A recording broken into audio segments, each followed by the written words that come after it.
Alors maintenant, première chose que nous on va apprendre. Comment s'appelait l'arbre de la connaissance en hébreu? Qu'est-ce qui a été représenté? Etzadat, mais c'est trop bon, facile. Maintenant, il y a marqué, mais c'est hier. Qu'est-ce qui a marqué lorsque Hachem a interdit à Adam Arishon et à Chava de manger de l'arbre pour ne pas qu'ils connaissent le bien et le mal? Pourquoi? Parce que lorsque Akadosh Baruch Hu, il a créé le monde, il avait créé qu'une seule trace. C'est quoi? Le bien.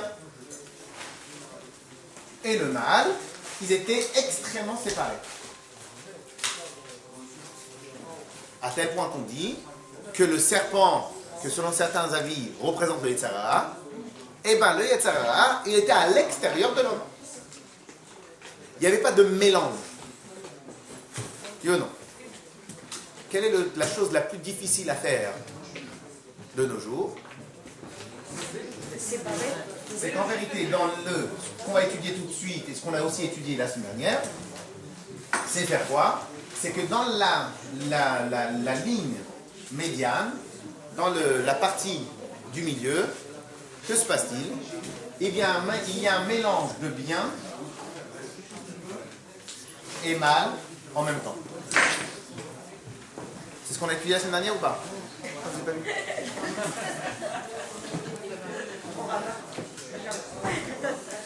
C'est ce qu'on a étudié la semaine dernière ou pas? C'est qu'en réalité, dans la ligne du bien, tout est bien. Le mal, la même chose. Et au milieu, on avait dit que c'était mélangé. Donc, quel va être notre travail à nous? Séparer le bien du mal. Au passage, ce principe-là de séparer le bien du mal est appelé dans le langage de la Kabbale Avodat Abirurim.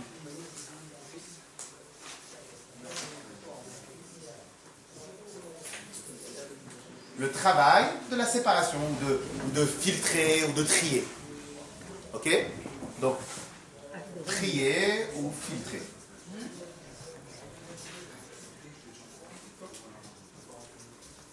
En d'autres termes, lorsque maintenant je vais acheter une viande chez le boucher qui est totalement cachère, elle est cachère. Ça veut dire quoi, cachère? On avait dit? C'est bon. Donc, c'était pas cachère. Alors, et donc, on avait dit qu'une viande qu'on achète chez le boucher, elle est juste apte. Apte à quoi? Oui, apte à quoi? À consommer, ça veut dire quoi? Apte aussi. Apte à être amené vers le bien. Donc à l'intérieur de la viande, il y a le bien et le mal qui sont tout le temps les deux ensemble. Klipat noga. Une écorce lumineuse. Si c'est lumière, c'est bien. Alors pourquoi c'est une écorce? C'est ça le problème. C'est que c'est une écorce lumineuse. La source de cette force-là, elle provient du Etzadat, l'arbre de la connaissance. De la connaissance. Connaissance de quoi? Etzadat. Etzadat. L'arbre de la connaissance de quoi? Parce qu'au final, quand quelque chose est bien, on n'a pas besoin de vraiment beaucoup de connaissances pour voir que quelque chose est bien. Quelque chose est mal, pas non plus besoin. Ce qui est difficile, et c'est ce qu'on avait déjà parlé plusieurs fois, c'est d'arriver à discerner dans quelque chose d'une action a priori mal, le bien. Lorsque nous, on doit réprimander nos enfants, c'est une action dure, mais elle émane d'un amour. Et c'est pour ça que très rarement nos enfants nous en veulent lorsqu'on les a réprimandés. Dites un mot de travers à une amie ou n'importe quelqu'un que vous connaissez un tout petit peu, dites-lui un mot de travers qui n'émane pas réellement d'un amour vis-à-vis de la personne. 1 an, 2 ans, voire 6 ans, elle ne vous parle pas. Pourquoi avec nos enfants, c'est pas comme ça? Pourquoi avec nos enfants, c'est pas comme ça? Parce qu'en vérité, même nous, même au fond, quand on les réprimande, c'est pour leur bien.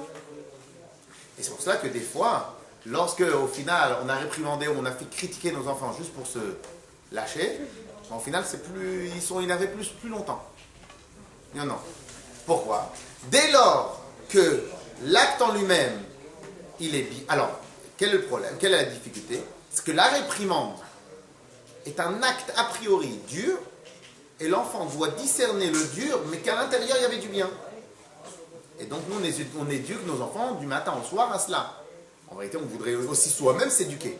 Mais toute la difficulté dans la vie de tous les jours, c'est enlever, séparer, ou bien élever le bien qui provient du mal.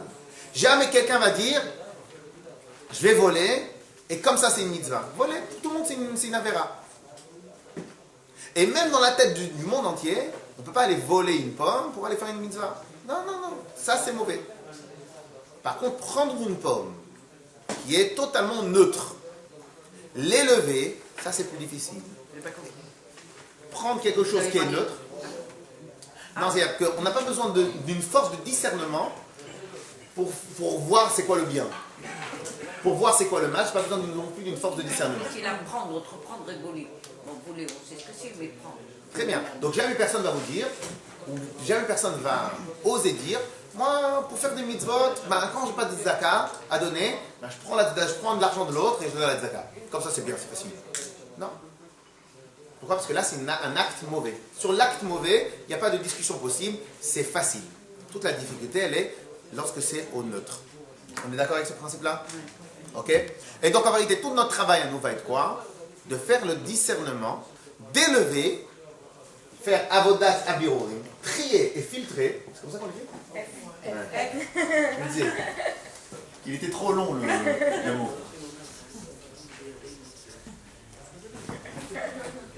Ça n'existe pas avec un PH? Non. Ok, alors, merci. Prof de français.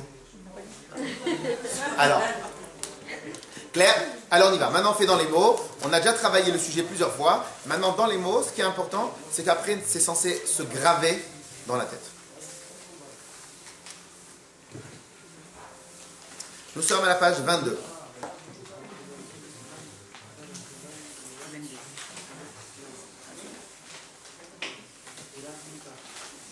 Et on est après la deuxième parenthèse. Au péamine. Vous êtes? C'est à la fin d'une ligne. C'est 2, 4, 6, 8, 10. Lorraine. Lorraine. Ok? Page 22. Vous y êtes? Au péamine. Vous avez? Au péamine. Donc. Et des fois, la chose qui est apte, donc la chose qui est au milieu, péamine, des fois, chez Inichlellet, elle va s'inclure, et donc par notre travail à nous, Ve'ola, et elle va monter vers le bien. Beprinot ou madregat akdusha. Donc, faire à manger à sa famille, c'est bien, c'est mal, c'est quoi? C'est fatigant. Je vous présente Madame Chekoun. Alors, faire à manger à sa famille, c'est bien, c'est mal? C'est bien neutre. C'est bien, mais c'est plus neutre. C'est-à-dire que c'est bien de manière générale, mais c'est beaucoup neutre. Parce que si moi, je vais y manger aussi à l'intérieur, j'ai faim. S'il y a pain, c'est sûr que c'est mieux que de ne pas faire. Ok? Mais je vous donne un exemple. Même des gens pas religieux, et qui n'ont rien à voir avec la doucha, malheureusement, ils vont préparer à manger. Donc on avait dit que l'action en elle-même, elle n'a pas de valeur. C'est l'animation de l'action. Ok? Donc maintenant,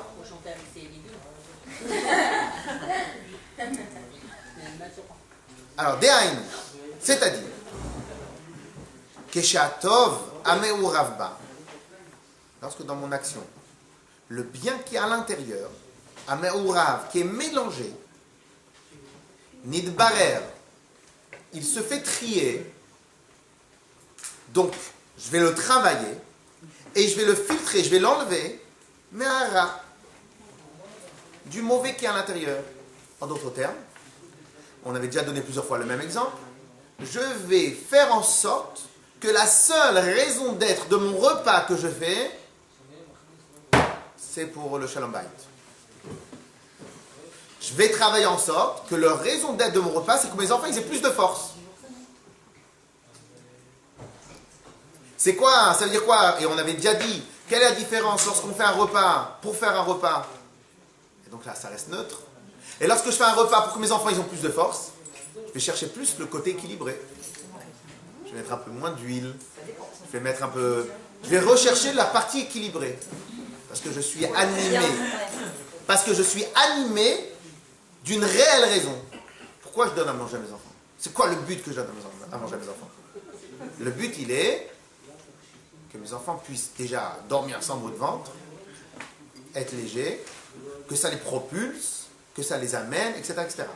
Donc en vérité, ce que je vais chercher à travers préparer à manger, ce que je vais chercher à travers ma relation avec une amie ou n'importe qui, je vais toujours essayer que dans le travail, que je vais toujours essayer que dans l'action que je vais faire, elle soit purement kedusha. Vegover, ve'ole, ve'nichlal, ve'kedusha. Et donc l'action que je vais faire, elle va s'élever et elle va rentrer dans la sainteté. On va regarder les exemples que le Tanya lui-même il va ramener. Et à la fin, il va y avoir une phrase très spéciale. Et on va voir si vous allez sauter dessus. Écoutez ça. Derech Mashal. Kegon, Derech Mashal. On va vous donner un exemple. Lorsque je mange bien, eh bien, j'ai peut-être plus de faculté à avoir une largesse d'esprit. Lorsque je mange trop étriqué, je suis toujours sur ma faim. Et c'est pour ça que très souvent, les gens qui sont un peu plus en chair sont toujours plus sympathiques. Pourquoi? C'est comme ça. C'est comme ça. Une fois quelqu'un il m'a dit, j'ai commencé à faire un régime, je suis devenu mchon. Il dit, j'arrête le régime. J'arrête le régime. Moi, je vais faire un régime. J'étais bien avant. J'étais bien avant. J'ai changé du gros aussi.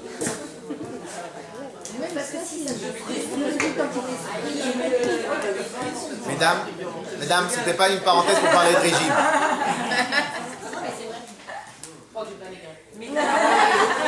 J'arrête. J'arrête demain. Ok? Maintenant, pourquoi? Quelqu'un qui va venir et qui veut se préparer à un long voyage, ou il veut se préparer, il va mettre à table ce qui lui plaît. Imaginons maintenant, je sais que devant moi, je suis un dayan, devant moi, je vais avoir 6 heures de travail vraiment où je vais devoir me fatiguer à écouter les plaintes des personnes. Si je ne suis pas bien, si je ne me sens pas bien, si je ne suis pas en forme, etc., je ne pourrai jamais écouter et penser et réfléchir ce qu'il faut. Vous êtes d'accord? De la même manière, quelqu'un que lorsqu'il va étudier, il veut être à l'aise dans son étude. Il ne veut pas être étriqué. Regardez dans les mots. Aochel bsara shmeina. Celui qui va manger de la viande grasse. Des touras.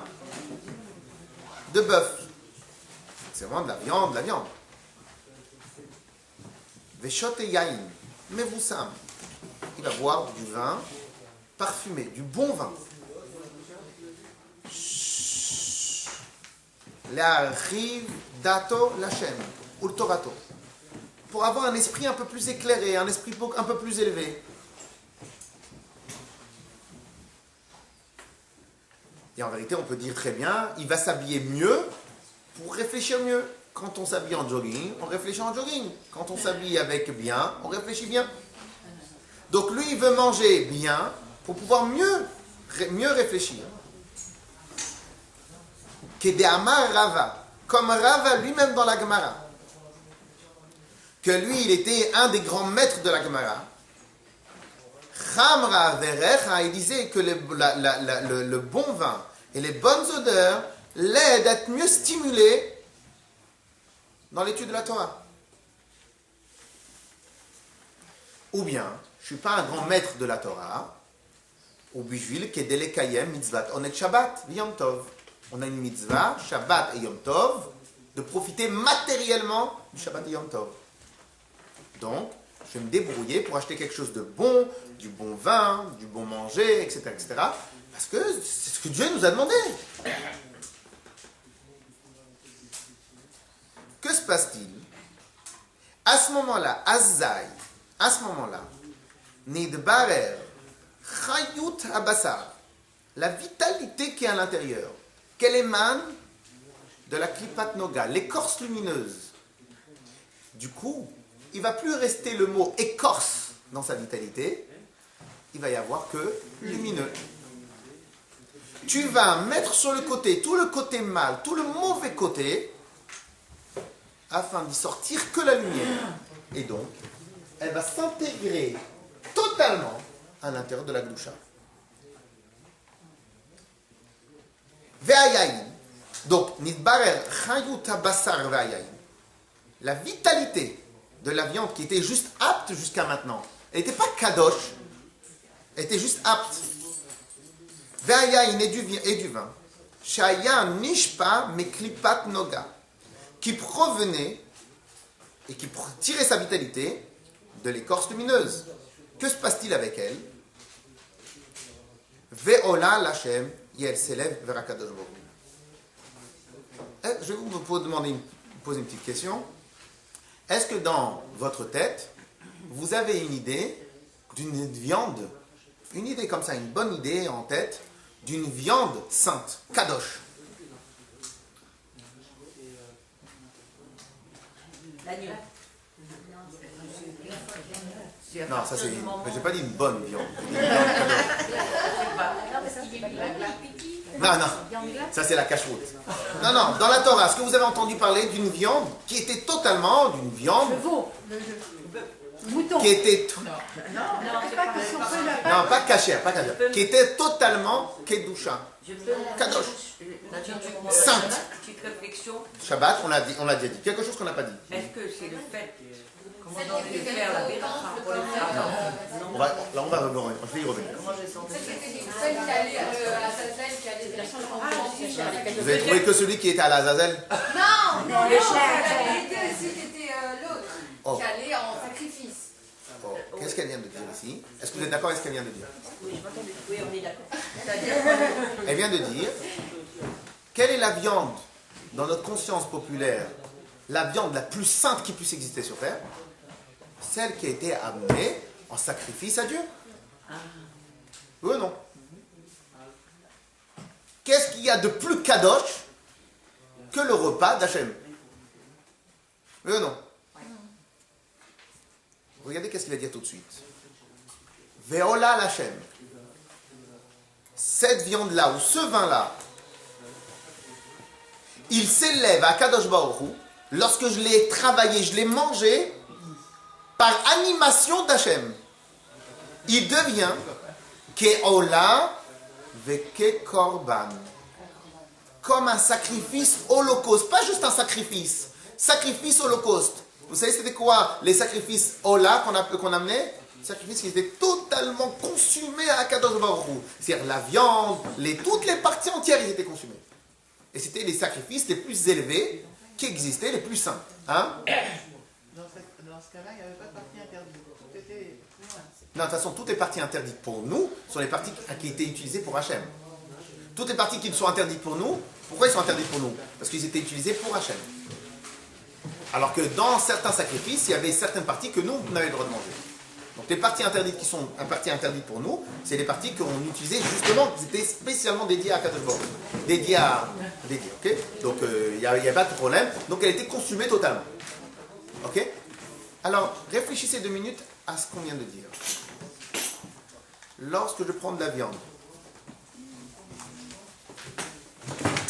j'ai fait le tri.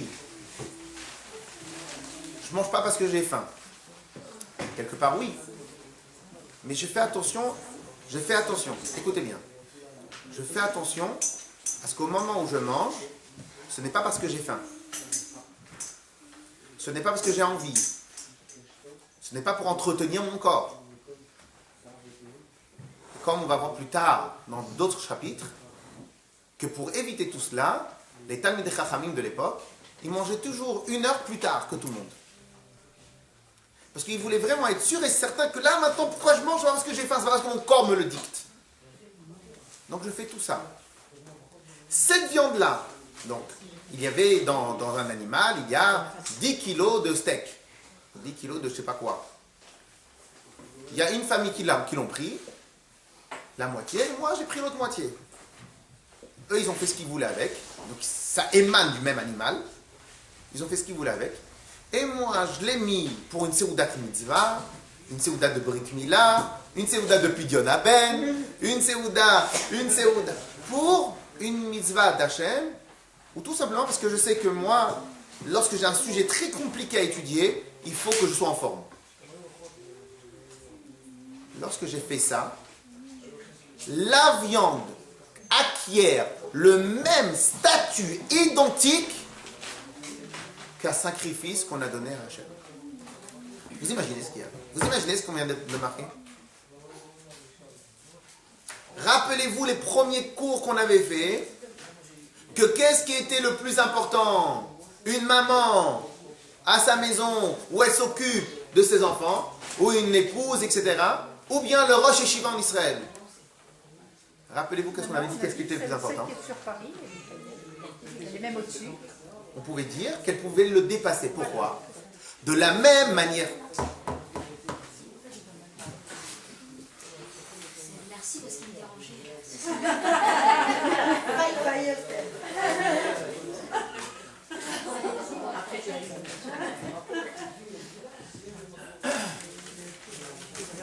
On lève les gens. Ah, c'est fini, vous avez remarqué? Mais vous êtes pas bon, c'est le travail. Ben là, c'est le cours. Et donc on avait dit quoi? De la même manière que l'animal, la viande, elle devient la même viande qu'il y avait au sacrifice à Kadosh Baruch Hu. De la même manière, mon action toute simple, de dire bonjour et de faire un sourire à un juif, c'est juste un sourire. C'est exactement comme si j'étais un Kohen, au Bet Hamikdash, à l'intérieur du Bet Hamikdash, à l'intérieur du Kodesh Kodashim. De la même manière, lorsque une dame, elle s'occupe de sa famille, oh, ça va, c'est quoi? C'est que faire à manger, c'est que m'occuper. Non, ça n'a rien à voir. Nous, qu'est-ce qu'on cherche? À se rapprocher d'Akadosh Baruch Hu. Dès lors qu'à l'intérieur de mon action, ma volonté est une volonté claire et nette, les Shem Shamaim, je suis exactement au même niveau que le plus grand des Rosh Yeshiva. Je prends une viande, je la mange ou je la travaille pour une mitzvah, Brit Mila, pour la Seudat Shabbat, Donc pourquoi vous faites à manger Shabbat? Parce que vraiment, je veux que Shabbat, c'est pour la mitzvah. Le repas qu'on fait, c'est un repas comme si c'était un sacrifice. Au passage, c'est pour ça qu'il y a marqué que chez nous, les Bnei Israël, on fait très attention à la table. À plus forte raison, à la table de Shabbat. On fait en sorte que les enfants ne s'amusent pas dessus, etc. Pourquoi? Parce qu'il y a marqué. Chez nous, les Bnei Israël, la table, elle est comparée à l'autel. Quand on mange Shabbat à table, on n'est pas en train de manger, parce que comme c'est bon, alors on mange toutes les salades, on mange tout. Quand on mange sur place, puisque là je suis en train de faire une mitzvah, donc d'où tire l'énergie cette viande-là, maintenant tout de suite? D'où elle tire l'énergie? Uniquement d'Akedusha. D'où tire l'énergie du sacrifice au moment où on fait le sacrifice? De la Kedusha. Quelle est la différence entre les deux? Pas de différence. La seule différence, c'est que l'autre c'est plus facile, c'est plus flagrant. Voilà, il y a un Bet Hamikdash, il y a un hôtel, donc j'arrive, je viens et je le mets sur place. Donc c'est plus flagrant. C'est tout. C'est plus flagrant. C'est tout. Pourquoi les gens, ils se disputent des millions? Et on en avait déjà parlé. Les habits des tzadikim, les habits les habits, leur tefilin, etc. Bon, encore leur tefilin, c'est sûr. Mais pourquoi même les habits, pourquoi même la chemise? Pourquoi? C'est quoi la différence entre une chemise de Baba Salé et mon tzitzit à moi? Soit sa chemise, elle est mieux que même mon tzitzit à moi. Pourquoi? Parce que même mon tzitzit qui est une mitzvah, je ne sais pas combien je le fais vraiment comme il faut. Mais lui, tout son corps, tous ses habits, tout ce qui lui appartenait, c'est la Kedusha, c'est comme si c'était les habits du prêtre au Beth Amikdash. Ce principe-là qu'on est en train de travailler est un des principes fondamentaux de comment nous on doit senser et apprendre à réfléchir. Et tout le temps, notre Yetzer Hara, vous inquiétez pas, notre Yetzer Hara, vous savez c'est quoi le job du Yetzer Hara? C'est nous faire croire, nous faire douter, et nous détourner du Emet. Lorsque quelqu'un fait une action quelconque, le Yetzer Hara va toujours lui dire « Ah, ça va, c'est rien, ça va. » Mais non, s'occuper de sa famille, c'est pas rien. S'occuper d'un autre juif et lui dire juste comme ça « Shalom Aleichem » au téléphone, c'est pas rien. Pas seulement que c'est pas rien, c'est que si on le fait les Shem Shamayim, ça requiert exactement la même consistance qu'une mitzvah. Quelle est la différence entre une mitzvah et faire un sourire à quelqu'un? Pour lui remonter le moral. C'est quoi la différence? Quelle est la différence entre une mitzvah, donc mettre les tefilines, allumer les bougies de Shabbat, manger kasher, faire les mitzvot, et faire à manger pour sa famille, pour qu'il soit en bonne santé, pour qu'il puisse progresser dans la Vodat Hashem. Quelle est la différence? C'est égal aussi, parce que c'est le même temps. C'est totalement la même égalité, la même chose. La même chose.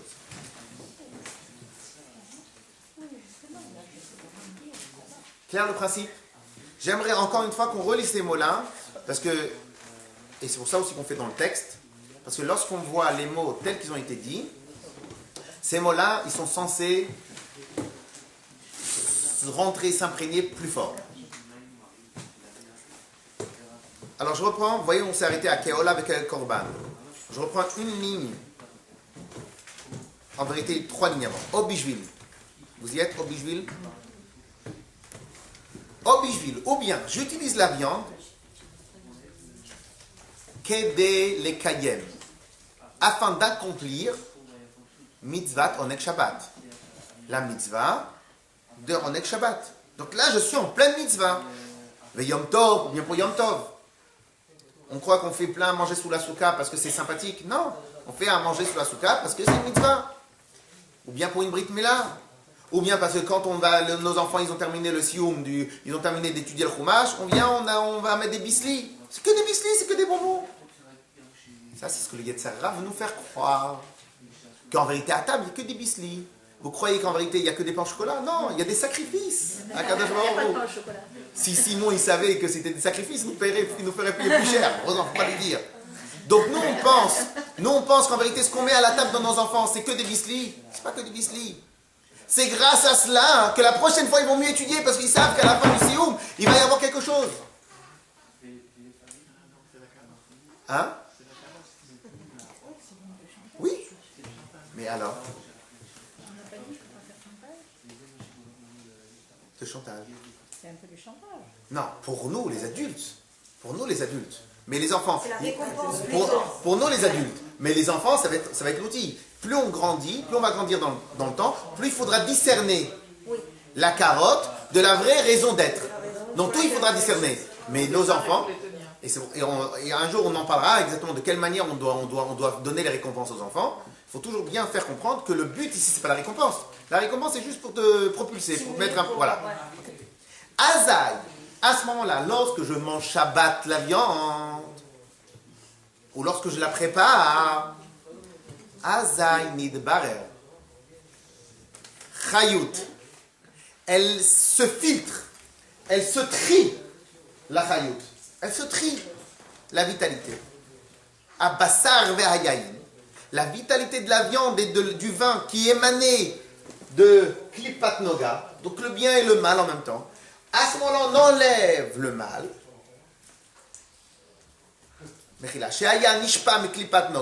Donc il émanait, il provenait des Klipat Noga de l'écorce lumineuse. Elle s'enlève. Veola Lachem. Et elle s'élève à Kadosh Baruch Hu. Keola veke korban. Comme un sacrifice, ou mieux, sacrifice holocauste. On continue. De la même manière, Aomer milta divdichuta. Quelqu'un qui dit des blagues à ses élèves. Les fakeyach dato. Pour les mettre en humeur. Pour qu'ils puissent mieux étudier. Velismoach libo l'Hashem. Afin qu'ils se réjouissent dans la Vodat Hashem. Ultorato. Et dans l'étude de la Torah, Vavodato dans le service de Dieu. Parce qu'en vérité, c'est très compliqué. C'est compliqué de servir Dieu, comme on dit chez nous, dans la Shenefkeit. C'est très difficile. Il faut être souriant, il faut vouloir, il faut avoir envie, il faut la simcha. Et donc, on voit les élèves qui font tous la tête. Comme ça, on ne peut pas avancer là. Comme ça, on ne peut pas avancer. Donc, qu'est-ce qu'on va faire? On va dire une petite blague. Une blague de Torah. On va faire rigoler, on va faire avancer. Et je suis un comique, moi. On est comiques, nous. Les comiques, ils sont dans un autre endroit. Depuis quand faire des blagues, c'est permis? La Torah, c'est sérieux, il faut être comme ça, carré. Non.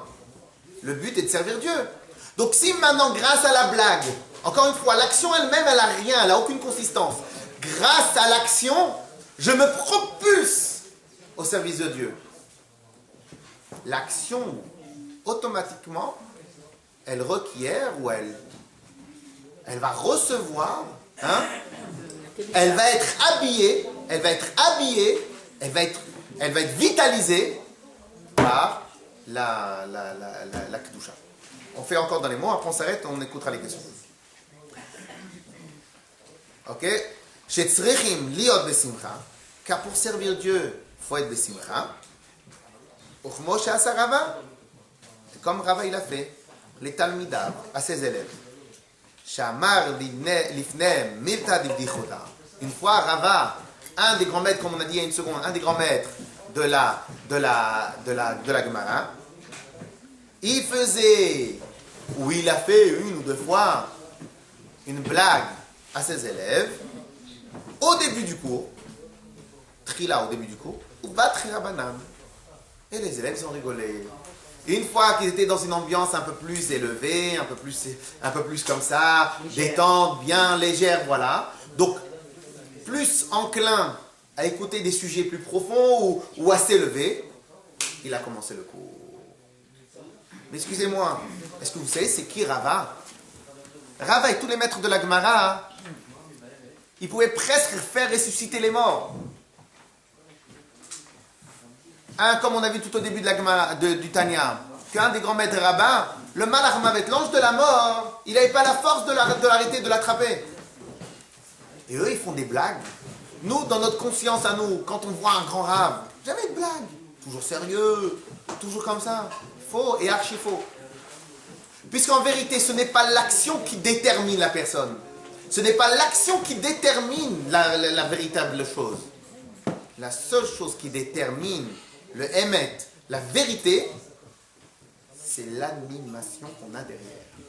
Donc si maintenant le but de Rava, c'est de vouloir un peu les surélever les élèves, les mettre un peu plus, les élever, pour pouvoir mieux servir Dieu. Même fait 10 blagues. 10 blagues. Tu es en train de faire une mitzvah. 10 blagues. Tu es en train d'être habillé par la Kedusha.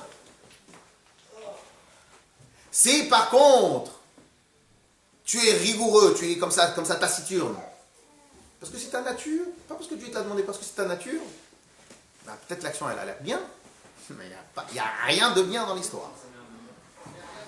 Donc on a bien travaillé le principe. Je pense qu'on a bien travaillé, on l'a plus ou moins bien cerné, et qu'en vérité, l'action en elle-même, elle peut être l'action la plus simple. Un bonjour, shalom aleichem, comment ça va? Un petit sourire, parce qu'on voit que la personne, il est comme ça, il a un peu la tête dans les baskets. Je fais une mitzvah. Je mange Shabbat au moment où je fais le repas pour Shabbat, au moment où on mange pour Shabbat. C'est comme si qu'on était au Bet Hamikdash, et là, je ne pouvais même pas dire que j'exagère, je reprends les mots. Je ne pouvais même pas dire que j'exagère. On est au moment de Shabbat, quand il y a le repas, Ici, la table, c'est l'autel, c'est le misbeach. Le manger, je ne sais pas si au misbeach, là-bas, ils avaient la marmouma, ou il y avait comme ça, je ne sais pas, mais bon, on va dire comme si. Donc, l'autel, la table, c'est l'autel, c'est le misbeach. Le manger qu'il y a dessus, c'est les mêmes sacrifices qu'on a menés devant Akadosh Baruch Hu. Mais arrêtez de charrier, c'est pas vrai. C'est pas vrai. Là, ici, c'est une salade. Là, c'est une concombre. Il n'y avait pas des concombres au Beth Amikdash. Il n'y avait pas. Mais non. Qu'est-ce qui donne la différence à des choses? C'est ce qu'on fait. Est-ce que c'est pour la Kedusha? Est-ce que c'est pour Hachem ou c'est pour moi? Shabbat. Vous imaginez, Baruch Hachem, tout l'argent qu'on dépense juste les Shabbats? Voilà. C'est pour ça qu'on dit l'argent du Shabbat, il revient jamais. Vous imaginez? Donc, n'importe quelle famille normale ne va pas dépenser autant pour Shabbat. Donc pourquoi on les dépense? Il y a une autre explication, il y a une autre raison réelle, à part pour faire ce que Dieu nous demande. Non. Donc en réalité, pas seulement l'action, elle est mitzvah. La raison d'être de l'action, elle est clairement pour Akadosh Baruch Hu. La table, c'est l'autel. La table, c'est le misbeach. Le manger, c'est les sacrifices. Alors juste comme ça, pour faire plaisir, parce qu'il faut quand même faire plaisir. Mais 2 secondes, est-ce que sur la table, il peut y avoir des choses qu'on n'a pas préparées, qui sont arrivées comme ça? Non. Cela veut dire que la préparation, la préparation du manger, donc au moment où une dame, elle prépare le manger, au final, elle ressemble à qui? Si on veut toujours garder le même achal, elle va ressembler au Kohen qui est en train de préparer la viande pour l'amener à l'hôtel. Oui, mais je peux me permettre. Mais puisque maintenant je ne peux pas cuisiner des choses que je n'ai pas achetées moi-même.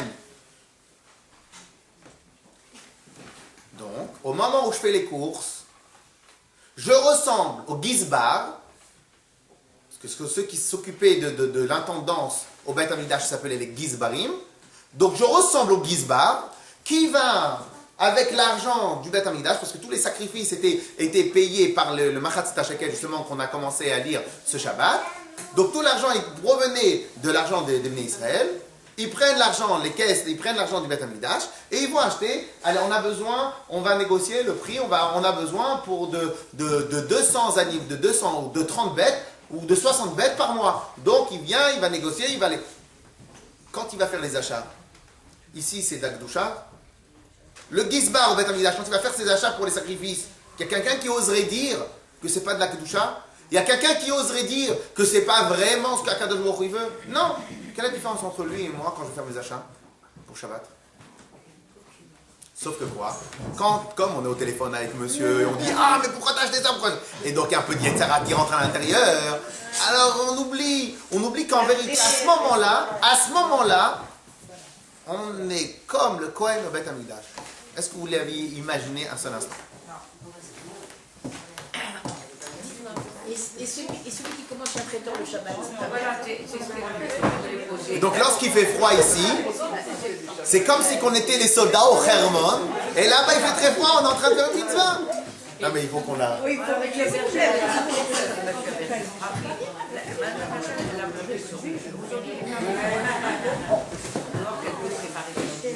Elle va acheter la salade. Il y a l'intention aussi qui est là. Vous comprenez? Il y a l'intention. Même si elle ne fait rien, elle achète sa salade. Il faut bien aller faire les courses, il faut bien aller travailler.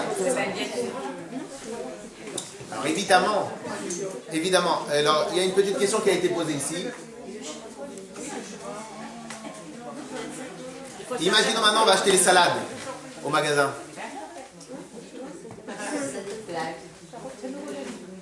Imaginez maintenant on va acheter les salades au magasin. Quel est le statut des salades que j'achète au magasin? C'est neutre. Ah ben non, pourquoi? C'est a été nous acheter,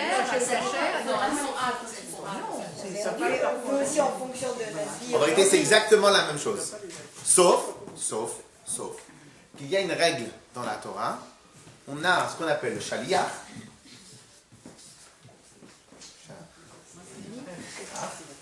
Et il y a beau. Ça, c'est soi-même. Et ça, c'est intermédiaire. Alors, juste au passage, pour ceux qui pensent que acheter des salades aussi, c'est pas bien du tout, alors il faudrait qu'on devienne tous agriculteurs de tomates.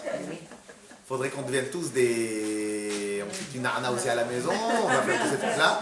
Pourquoi? Comme ça, c'est sûr. Et donc le Shabbat, on aurait dit qu'il nous faudrait un Shabbat tous les 6 mois. Comme ça, le temps que... En vérité, on voit bien que c'est pas vrai. Mais, mesdames, maintenant, il y a juste une règle, une grande règle dans la Torah. Mitzvah bo, la mitzvah, elle est mieux quand je la fais moi-même, lorsqu'elle est par un intermédiaire. Et ça ne change pas que la mitzvah, je l'ai faite. Et ça ne change pas que aller acheter. Bon, alors maintenant, la question, elle est pour celui qui commande et qui est un serveur à table. Alors, celui-là, bon, et invite-nous, on va lui dire, invite-nous. Ça veut dire que Marie va acheter, traiteur mi livre. C'est comme ça. Chaque minute, alors mesdames, pour le clôturer, chaque minute que j'ai passée pour préparer le Shabbat, je ne suis pas moins empli de Kedusha que le Kohen qui est en train de préparer la viande pour le Mizbeach. Point à la ligne. C'est la théorie finale qu'il faut garder en tête. Claire?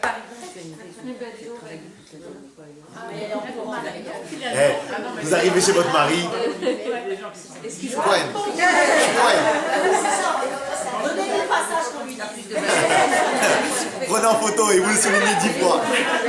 C'est quel passage, quel livre? Alors maintenant, quand même, j'insiste. Mesdames, j'insiste. Je veux quand même insister sur le principe. Est-ce qu'ici on est en train d'apprendre quelque chose qu'en réalité qui... Ou est-ce que vous le comprenez logiquement? Oui. Ah oui, c'est hyper logique. Bah oui, c'est des belles choses. C'est-à-dire, là, je ne suis même pas en train de vous sortir un midrash que vous ne pouvez pas le ressortir à n'importe qui, que c'est difficile à comprendre. En vérité, c'est la même chose pour tout.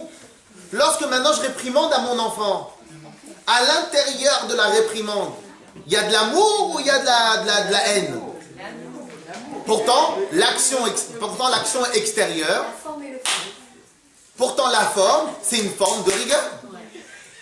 Mesdames, pourtant la forme est une forme de rigueur. Pourtant, pas seulement que nous on le comprend, qu'à l'intérieur de l'action, il y a de l'amour, pas seulement nous on le comprend, mais même nos enfants qui n'ont pas de conscience réellement, ils le ressentent.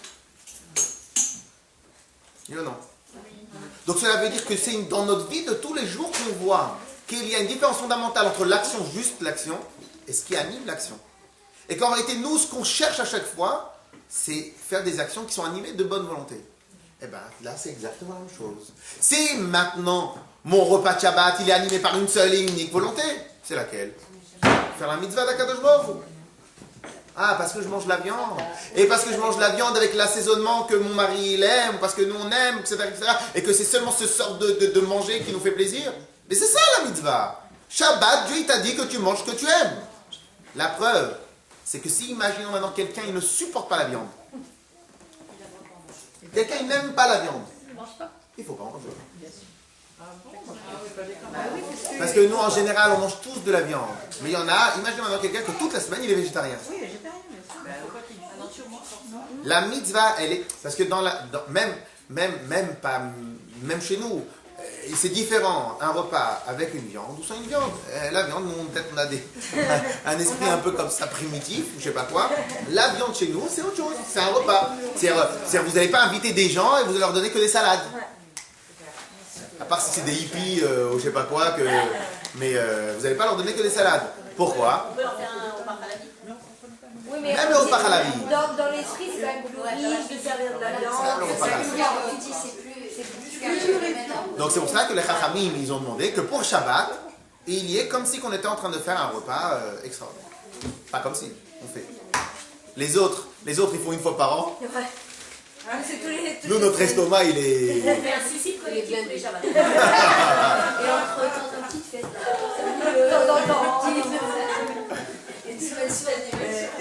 Et c'est pour ça, mesdames, et c'est pour cela qu'il y a marqué que ceux qui font Seuda Shlishit, le troisième repas de Shabbat, en vérité, ce troisième repas, c'est le plus important. Pourquoi? Le premier, le soir, j'avais faim. Bon, ok, alors il y a la mitzvah qui est un peu mélangée avec les faim. Le deuxième, j'avais faim. Mais le troisième, on ne peut plus. Et naturellement. Par contre, c'est ces kilos-là qui sont les plus difficiles à enlever. Hein. Et mais la macarons, c'est quoi? Claire? C'est le 5e mois. On en est où là? On continue encore un peu? C'est l'heure? Non, si bien si on s'arrête maintenant, c'est très bien. Ok? Peut-être on s'arrête là, il est 11h15, comme ça la semaine prochaine on commence à 10h15, comme ça fait plaisir à tout le monde. Ça aide? Chazak. Chazak.